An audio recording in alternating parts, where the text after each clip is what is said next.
you have to meet people where they are. You can't teach people the same, right? If you're doing a big training, that's fine, but everybody learns different. The BombCast, mercifully short stories for the trusted advisor. Welcome to the BombCast. I am your host, Ray Ross, and we are going to be chatting with the badass of badasses, Jalaire Gria from Prosperity Home Mortgage. Jalaire, let's dive right in. Tell me a little bit about your role at Prosperity.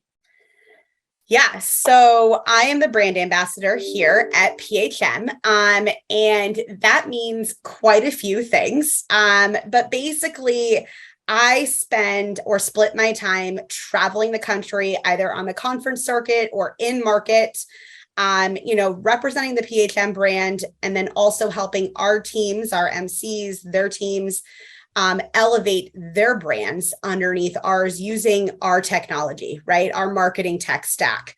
And so there's a lot of different layers to it, but I get to work hand in hand with our vendors in making that technology better, more efficient for us, and stronger for our MCs and their teams. But the bottom line is I do a lot of traveling, and I do a lot of inspiring of people. So that's kind of what I do when I'm in this role. You wear many hats.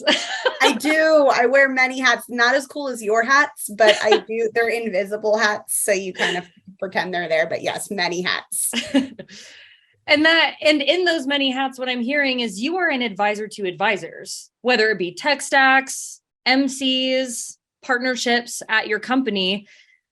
So with those many hats, as a trusted advisor to trusted advisors, what do you think sets you apart that got you into that role? So I think it's the collaboration, right? Like I love to collaborate. I love to look for what is next. And that's not just in my role, that's in everyday life for me. So it's easy for it to transition over to my work life. And so that's, I think, what qualifies me the most, right? Like, are you willing to collaborate with people? Are you willing to listen to what people have to say?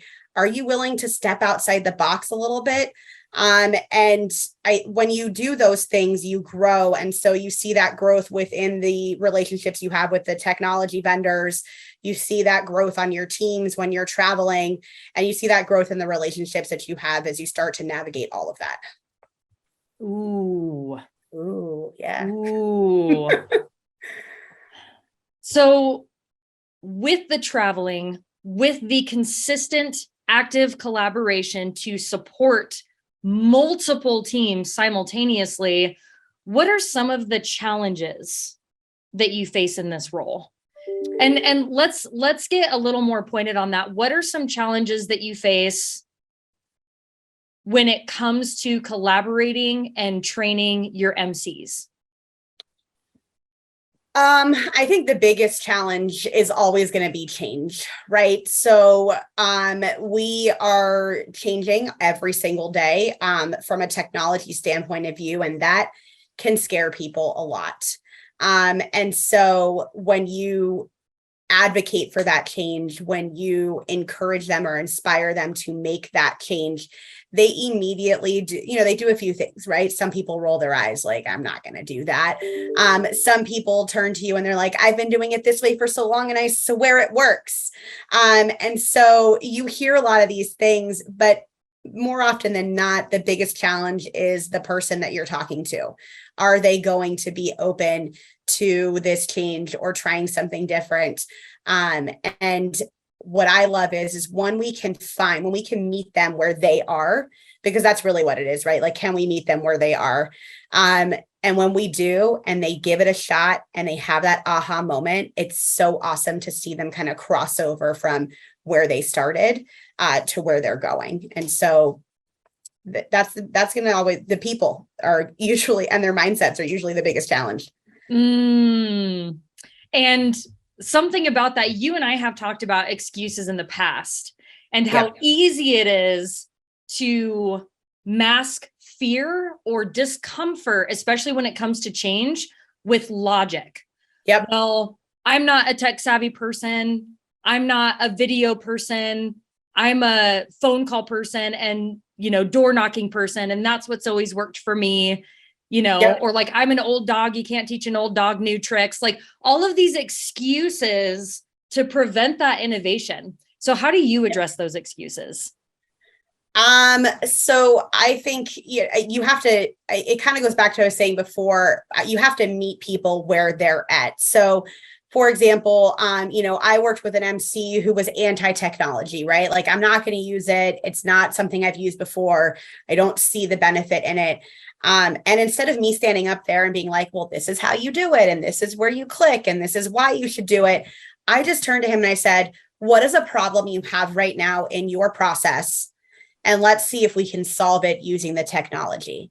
And so he handed me the problem, and my team sat down and we were like, how can we solve this? How can we make this person a believer that this stuff does work? And we solved it. Right. And so now this person can see the impact the technology is having on their business. So now they've kind of crossed over a little bit more, right? One foot in the door. And so you have to meet people where they are. You can't teach people the same, right? If you're doing a big training, that's fine, but everybody learns different. Everyone's problems are different. Everything they're solving for different things. And it's hard to scale something like that. But if you can figure out a way to do it, it really is a game changer for the adoption of the technology. And it inspires other people to embrace it as well. It's FOMO, right? It's FOMO. Yeah. Well, everyone else is doing it and they're getting results, and I don't want to get left out. So I guess I should be doing it too. Yep. Yeah. Strength in numbers. I agree. For sure. You need it. In order to make it work, you need it. The BombCast. Mercifully short stories for the trusted advisor.